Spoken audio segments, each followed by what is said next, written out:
Hello everyone, welcome back to my channel. Welcome to today's video, which is going to be a reading vlog, obviously. So in this video, I'm basically going to be reading Below Zero by Ali Hazelwood. It is a very small book. It's somewhat like a short story, so I think we'll be able to finish it today. Now, without further ado, let's get started.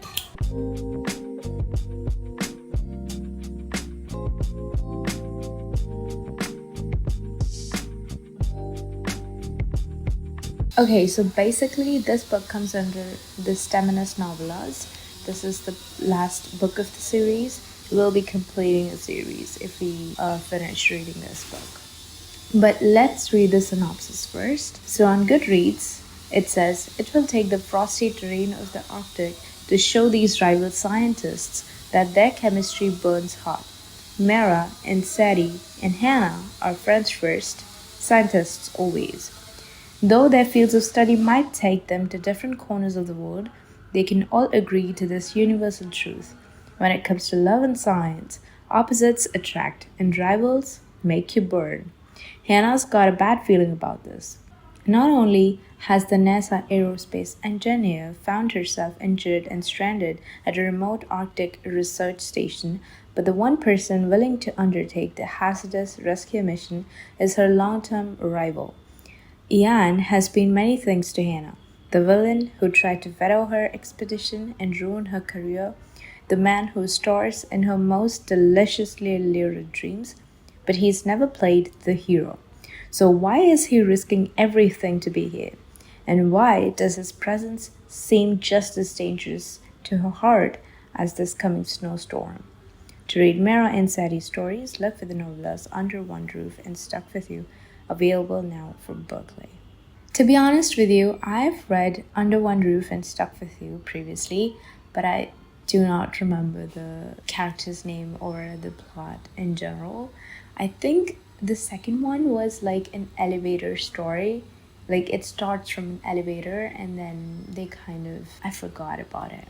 I honestly forgot, but anyways, it was a good fun time. So I'm hoping this would also be a good fun time. I'm not looking for a 5-star read out of this. I'm really intrigued by the synopsis of the book, but I'm kind of skeptical about reading this book because it has really low ratings on Goodreads. It's like 3.57 stars and the ratings are given by 151528 people. So I don't know if I'll like this book or not, but I definitely do want to give it a try. So let's download this book on my Kindle and let's start reading.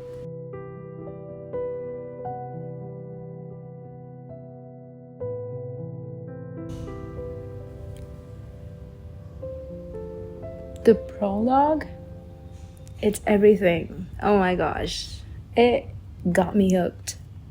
I love it. So in the prologue, it says Hannah is it hints that Hannah is probably drowning in the ocean. The Svalbard Island in Norway.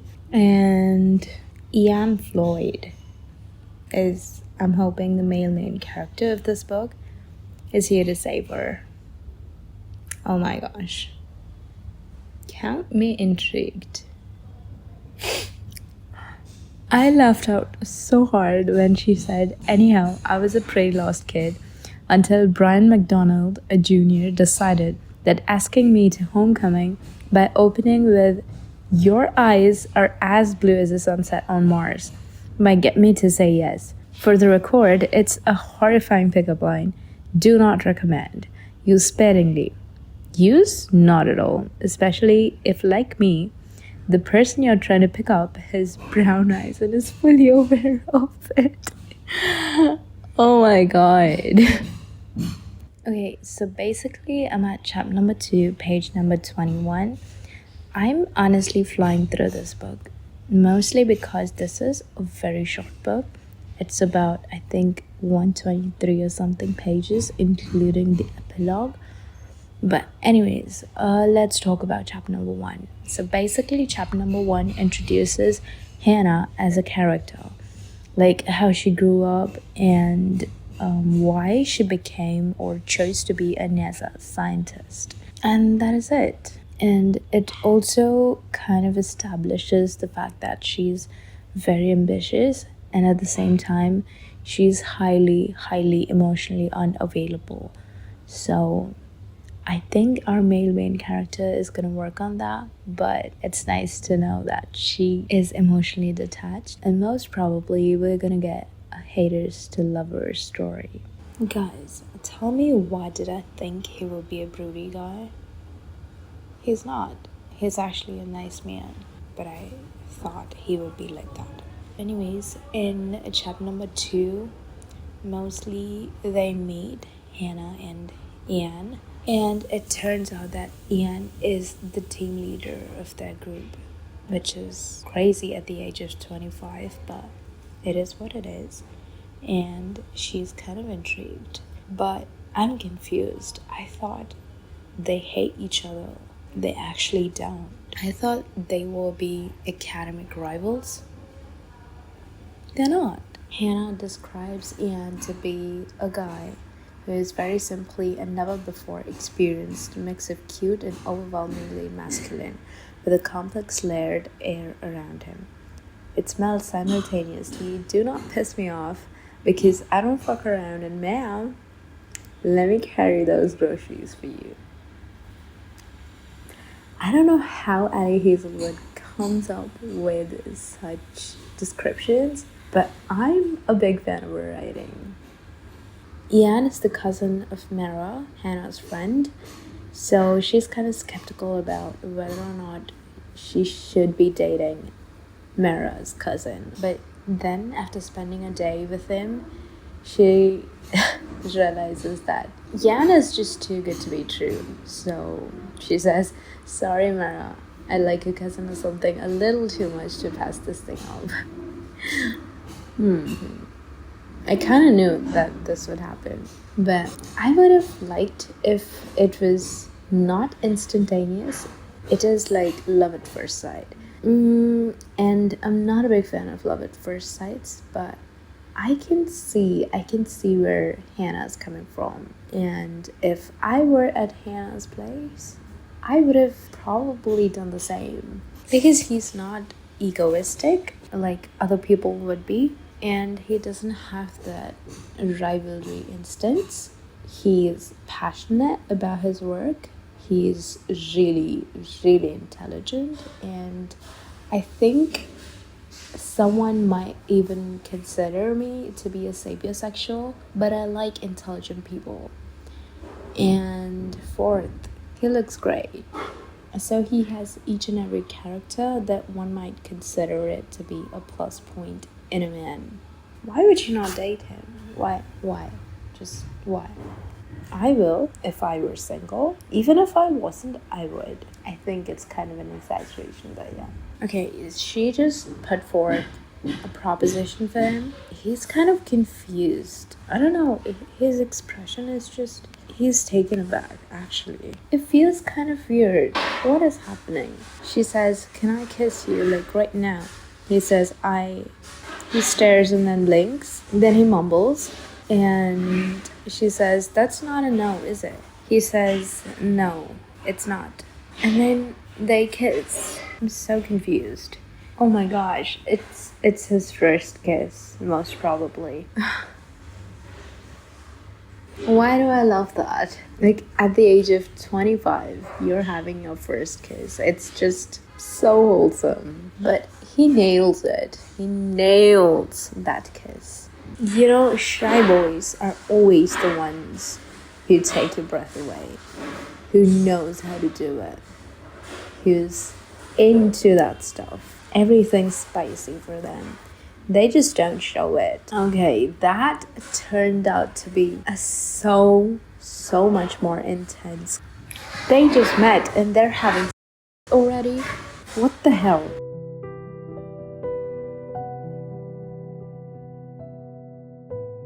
While having sex, he says, "Can I buy you dinner before we..." She said, "No need." He says, I'd like to, Hannah." She says, "No, I don't do that." He says, "You don't do what?" She says, dinner. And then kisses him again and says, well, I do eat, but I don't do dinner dates. Oh my god. Thought that was so funny. Okay, tell me something. If she doesn't date because she's emotionally unavailable, then why is she attracted to him? And why did she even ask him out? Bro, what? She asked him out. And then she says she doesn't want to date. And she thinks it's not a good idea. What the hell? So she just wants to have sex, I assume. Which is... I don't know how to think about that. But he, of course, lets her go. I'm so annoyed at Hannah right now. The last words I hear from him are, "It was really good to meet you, Hannah." I think I should say it back, but there's an unfamiliar weight in my chest, and I can't quite bring myself to do it. So I make do with a small smile and a half-hearted rave.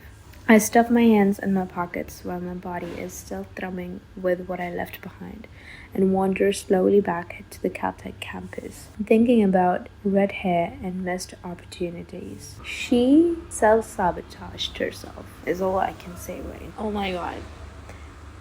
At night, he sends her an email, but it's an empty email. I think it's just an attempt to see if she is doing okay, and it didn't go unnoticed, you know. Well, she cannot forget him. So that was the end of chapter number 2. Now I think I'm gonna take a break and come back to you to read chapter number 3, because it talks about the present scenario in the Svalbard Islands. And the prologue had the same timeline, so I think we're coming back to the present scenario. Guess who's back with a green tea?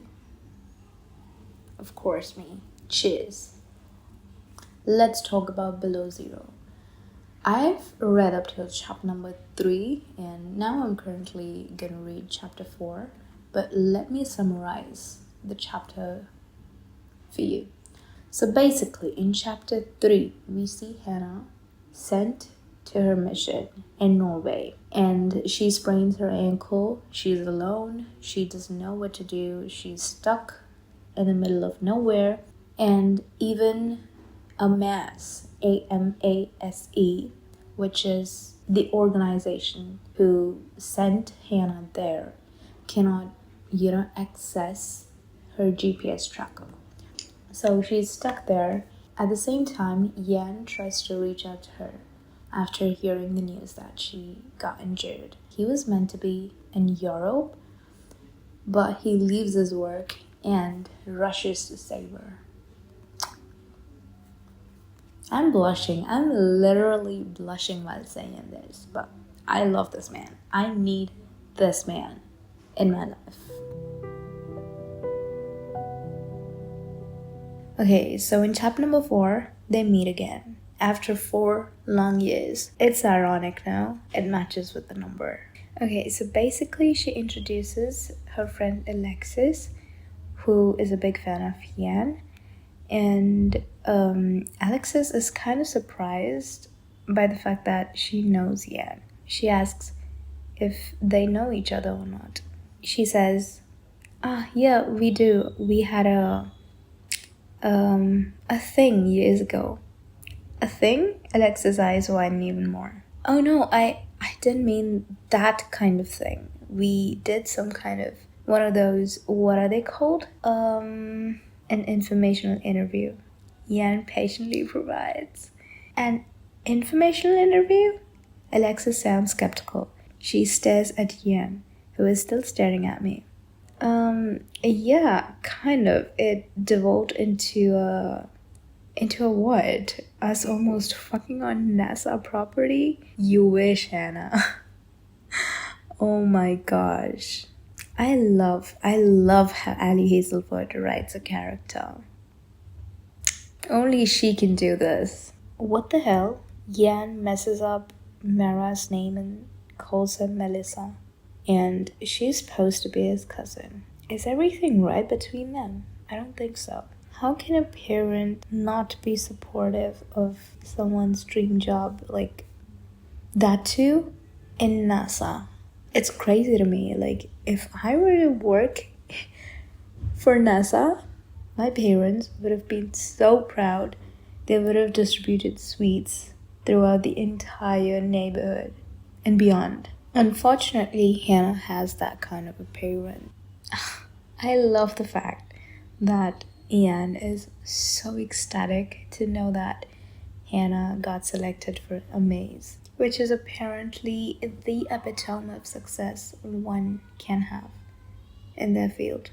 He's not jealous, he's not anything. He's just so happy that she got in there. It's rare to see guys like that. So basically, she's leaving for a maze and the project for 5 months in 3 days. And she says that she wants to have a dinner. And then he says, I remember you don't eat with other people. He remembers. Oh my god, of course he remembers.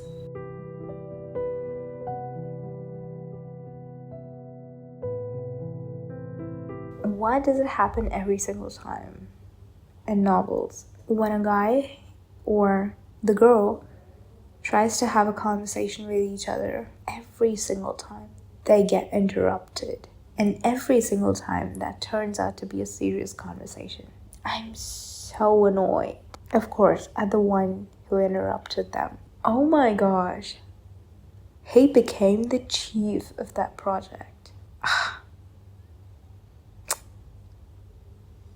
Am I becoming sapiosexual? I am. What the hell happened? It says Yan and I exchange one long glance. For just a moment, he looks like he wants to tell me one last thing. The HR rep leads him to the head of the conference table, and there's either not enough time or it's not something that's important enough to be said. Half a minute later, I sit and listen to his clear, calm voice as he talks about many projects he's overseeing. Heart tight and heavy in my chest for reasons I cannot figure out. 20 minutes later, I lock eyes with him for the last time, just as someone knocks to remind him that his plane will board in less than 2 hours. And a little over 6 months later, when I finally meet him again, I hate him. I hate him, I hate him, I hate him, and I don't hesitate to let him know. What the hell? The time is basically playing tricks with them, and it's not a good thing to experience. But that was basically the end of chapter number 4, and now I'm gonna read chapter 5. I love the banter. So basically in chapter number 5, it talks about the present scenario that they're in, and she's not in a very good condition, let's just say that.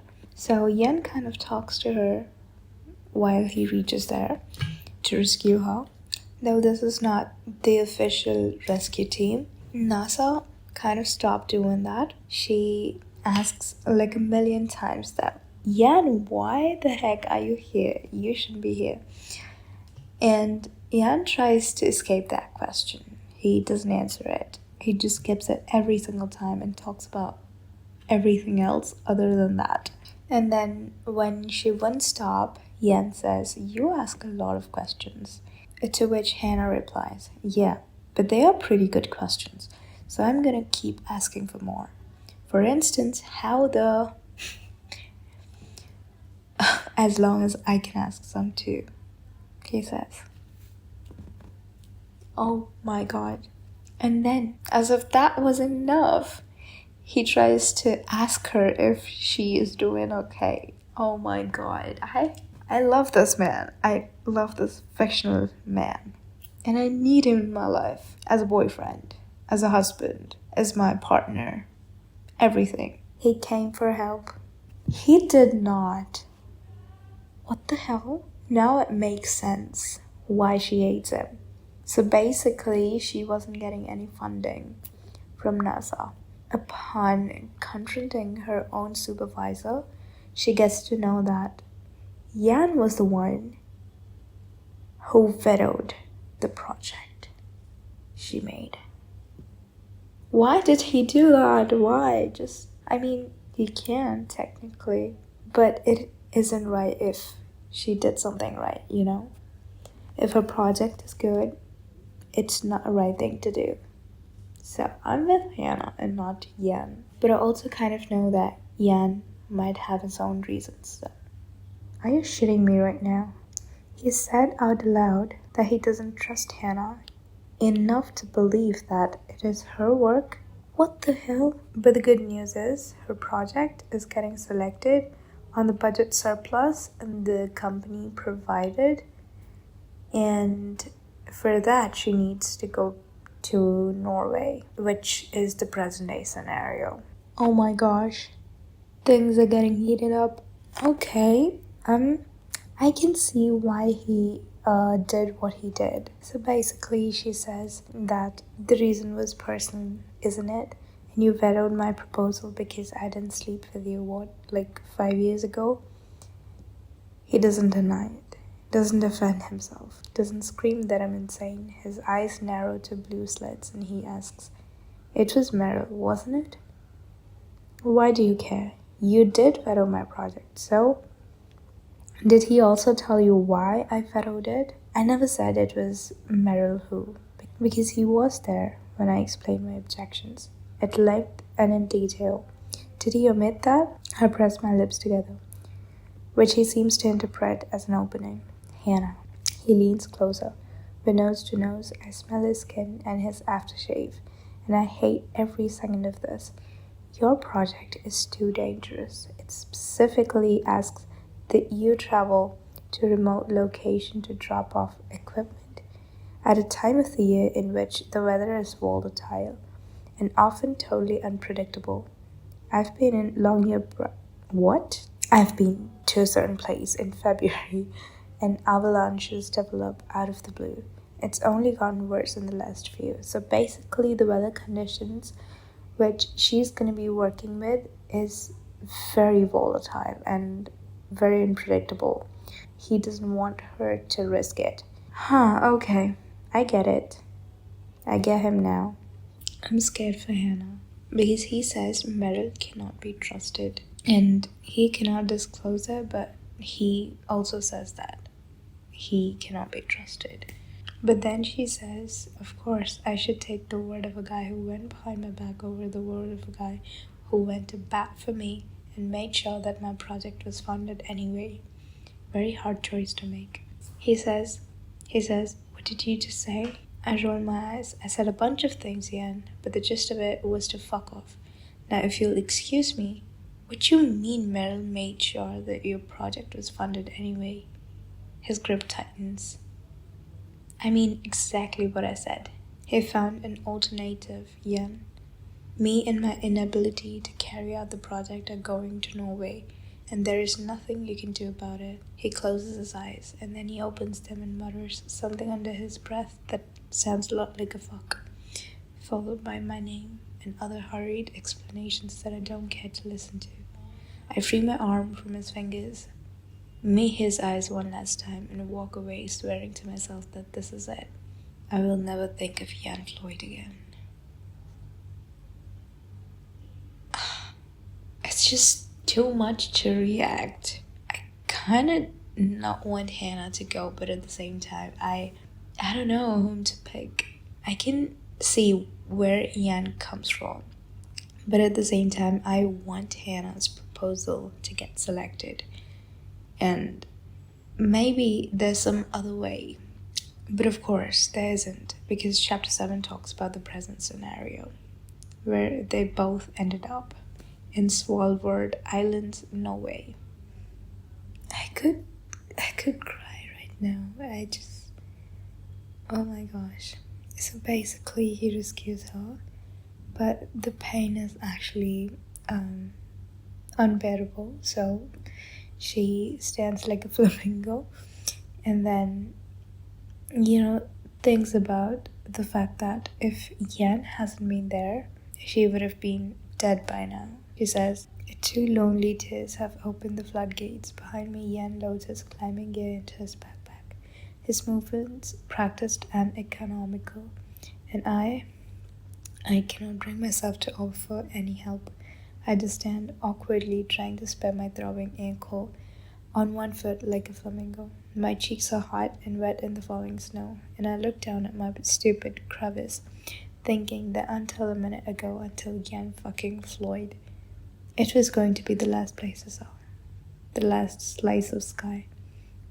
And just like that, a rushing terror punches through me.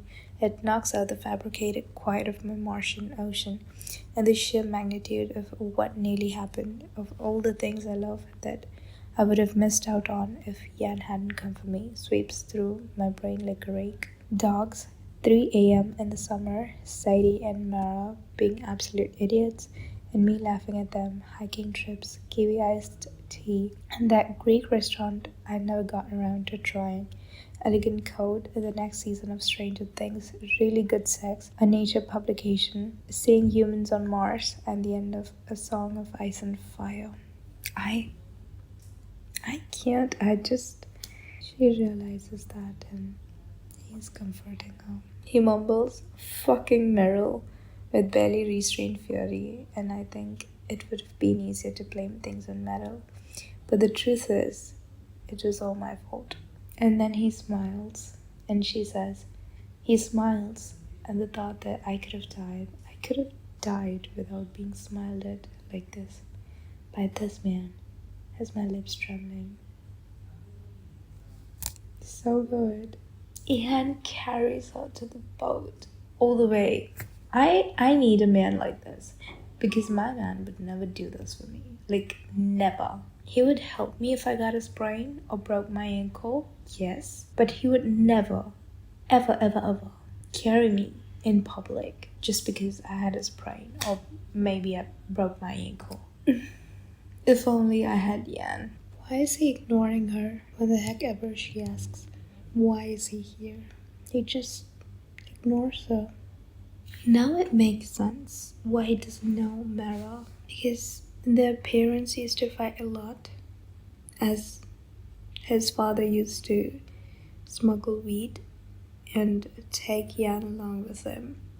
His mother was kind of skeptical about it.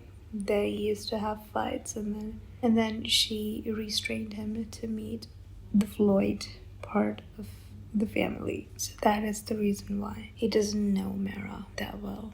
Oh, they are having a sleepover, and then she asks him, how long have you been to Svalbard? He sighs, a warm shove on the crown of my hair. I must be catching him off guard, because this time he answers the question. 6 days. 6 days. That's 1 day before I arrived. Why?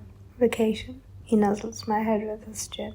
Vacation, I repeat. His thermal is soft under my lips. Yeah, I had lots of time left over.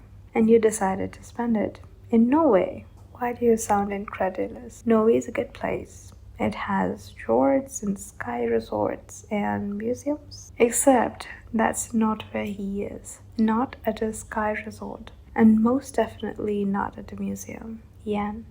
It feels so intimate to say his name so close to him, and to press it into his chest as my fingers curve into his shirt. How did you know?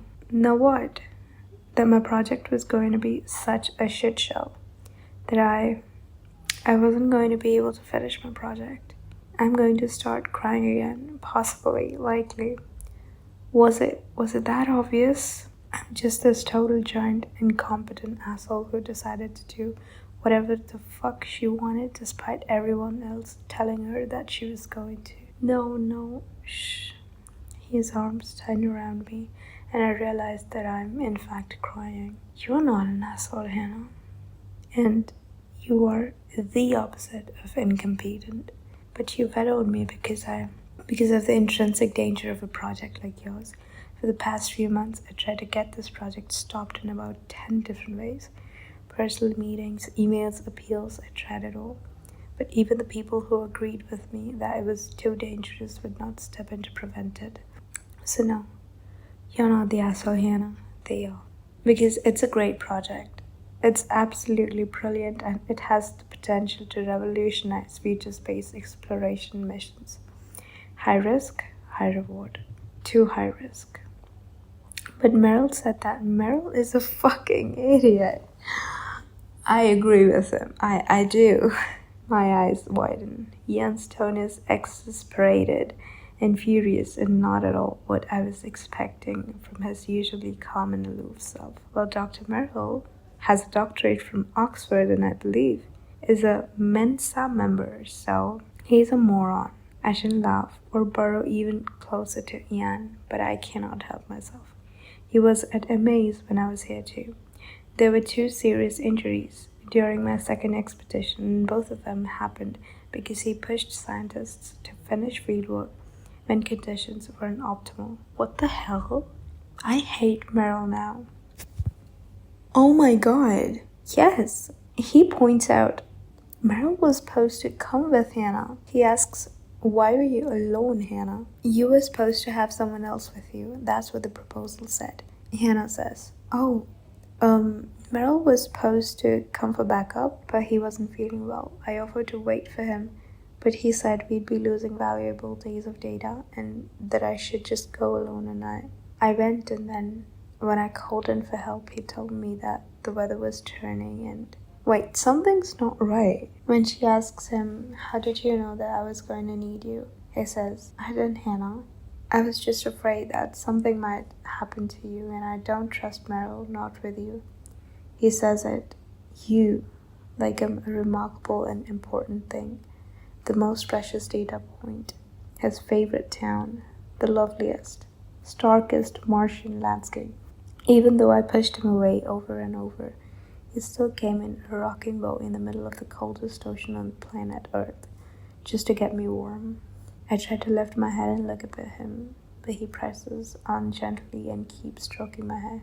And then she apologizes to him for creating an inconvenience for him, and he says, yeah, there is nowhere else I'd rather be. I didn't even realize that I'm at chapter number 8, page number 98. Oh, everything is well that ends well. She's back, and it's really nice to see Jan calling Mara to come to the airport. Like, the extent that he went for her is just crazy to me. From not remembering Mara's name to getting her number to ask her to come to the airport and let her know of that situation just for Hannah, chef's kiss. The extent that he went. The elevator was broken, so Jan carried Hannah 7 floors. Oh my gosh. Are you fucking kidding me right now? Are you seriously telling me that a man is that obsessed over a girl that he would carry 7 fucking floors? It's crazy. Ooh, now they're cooking dinner. Dinner as in a metaphor. What the hell? She was trying to give Jan and Jan, he fisted her sheet, her bed sheet, and quite literally tore it into pieces. That's hard. Okay, so they are basically cooking dinner. If you know, you know. And then she goes on and says, we don't know that there ever really was an ocean on Mars. The metaphor got me. And then he says, I bet there was. The pleasure crashes over me like a tidal wave. I close my eyes, I hold on to him as tight as I can, and I let the ocean wash over me. And then in the epilogue, we get to see that the project was successful indeed, and Serendipity, Jan's project, has safely landed on the surface of Mars. And that's where it ends. They kiss in front of the New York Times, and it becomes a headline. I finally finished reading Below Zero, so let's talk about it. I think overall the story was really nice, but the main criticism of mine would be 2 things. First off is that there were very little to no build-up, and I would have really liked that build-up. But of course, this is a very, very short story, and in 100 pages you cannot fit everything, anything and everything, you know? So I get it, but yeah, I'm not disappointed in any way, but I would have liked more of them. And the second criticism being that we do not get to see what happens to Meryl, because I kind of wanted to see the academic part as well, and not just the romance. Romance was the main plot, yes, but I also wanted to see more of Dr. Merrill and how her project became successful, how she counteracted with Dr. Merrill because he was an a-hole. So I really wanted to see that. I wanted that to be as a part of this story. Ali Hazelwood could have done that, pushed the epilogue to be a little bigger, more than a half a page, and wrote about the same. With that being said, I rate this book 4 stars. Yes, I really liked this book. I really liked Yan as a character. And I mean, Hannah was good too, but I really liked how Yan was so thoughtful. And yeah, I really like the banter of it. I really like the chemistry between both of them. And I liked each and every aspect of it. So yeah, that sums up today's video. I hope you guys have enjoyed watching this video as much as I did while filming it.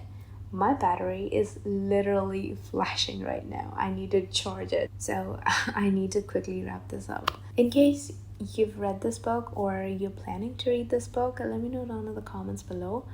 And also let me know if you have had any other thoughts which I probably missed mentioning here. We can have a chat / discussion there. And with that being said, I'll see you in your beautiful face in my next one. Bye.